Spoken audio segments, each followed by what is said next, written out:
Welcome back, everybody. It's Justin here with Chevy Know-How. Today we're going to be talking about the kind of behind the scenes of how we get the value of your car. If you watched my last video, you will see kind of a little bit of what we're looking at when we're appraising your car, what we're looking at when we're driving it, and a little mix of everything together. But today I'm going to show you what we're looking at on our screens before we give you the value. So today we're going to use my car for an example.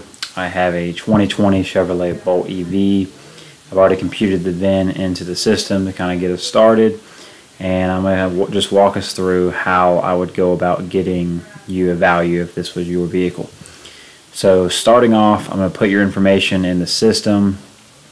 We're going to come down here, check out your Carfax, and kind of just make sure the history of the vehicle checks out. We're not seeing any damages or accidents, or at least any serious ones on the Carfax. Also looking at the duration of your ownership, any service records included with that, and just any of that kind of information. And after we look at the Carfax, we're going to come back and ensure that, of course, we've already added any notes, such as the vehicle needs tires, or a windshield, or whatever we find that it may we may need to spend some money on. That also we'll kind of get to in a second. It will be up here in the reconditioning cost of the vehicle. But just kind of coming down, I like to kind of start with Black Book and MMR. Those show us what the vehicles are actually going for today in the auction, and what they're actually selling for. So as you can kind of see, they're off by a good amount, which makes things a little more difficult for us, because you see here your trade-in's 23, this one's 26. We could sell it for 30, we could sell it for 24. So they're obviously a little off. We're going to change that to Southeast, because that's the region we're in. Changed it by a good $490. And then coming down, also kind of look at KBB just a little bit. I know a lot of people like to use KBB when they're looking at their trade-ins or the vehicle they're wanting to purchase and trying to figure out if it's a good deal for them. But we'll take into consideration all three of these.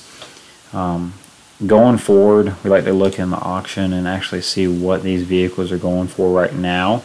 So just find one comparable. We'll see right here, Southeast. This one only had 482 miles. It sold for $24,200. And that was in Florida. So of course we have to know what we can get out from under the vehicle for when we give you a trade-in value, because no hidden secret, we can't give you retail for your car, because we do have to turn around and sell it. Another great tool to use is coming up here. We go in the live market view.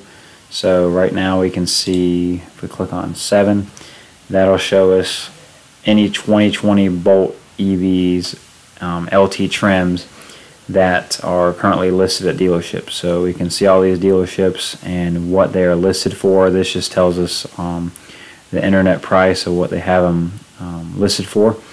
So we can see, kind of comparing.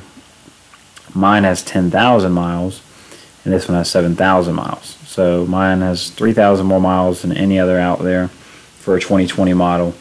They're listing this one for $29,900, but then also you see one with 1,000 less miles for just about $4,000 less. So this one is kind of skewing it and making the value a lot higher, because you see they all kind of fall in line with the 25 to 28 range, and then you have one for essentially 30 that throws it off a good amount.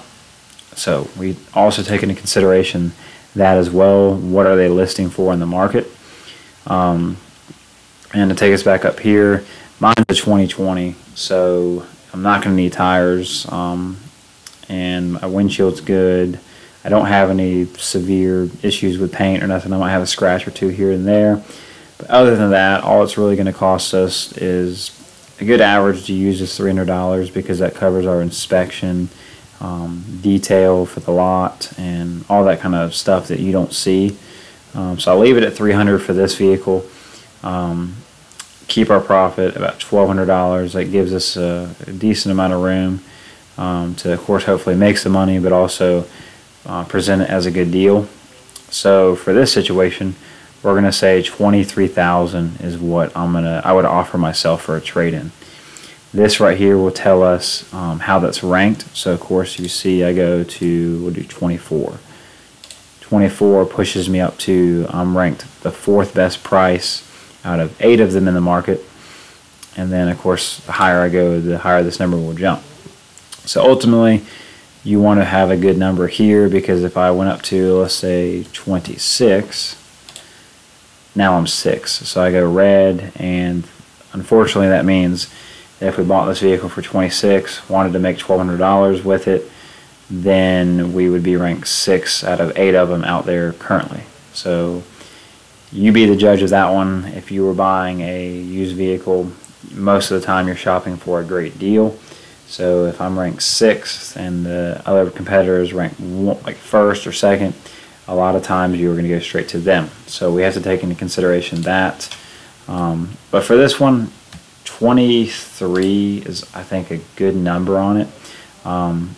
That's a good average between these three, because you have 20,000 essentially for KBB, 23 for MMR, and then 26 for Black Book. But of course, the reason they're all skewed is because of it takes in consideration more than just our region.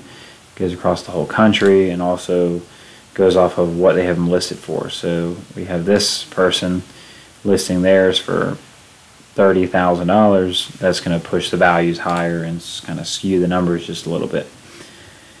But really, that's all we're doing. We're just coming in and just really doing our own due diligence with it.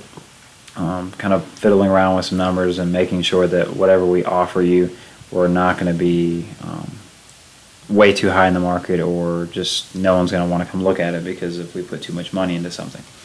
And then lastly, like I touched on, $300 for reconditioning. That's really good. Most vehicles are going to be about $1,000 here. A ton of vehicles come in here. They need tires, they need whatever the case is, brakes, rotors, all that expensive stuff to take care of. So a lot of times that's going to be typically $1,000, unless you just have a fairly new vehicle like I do.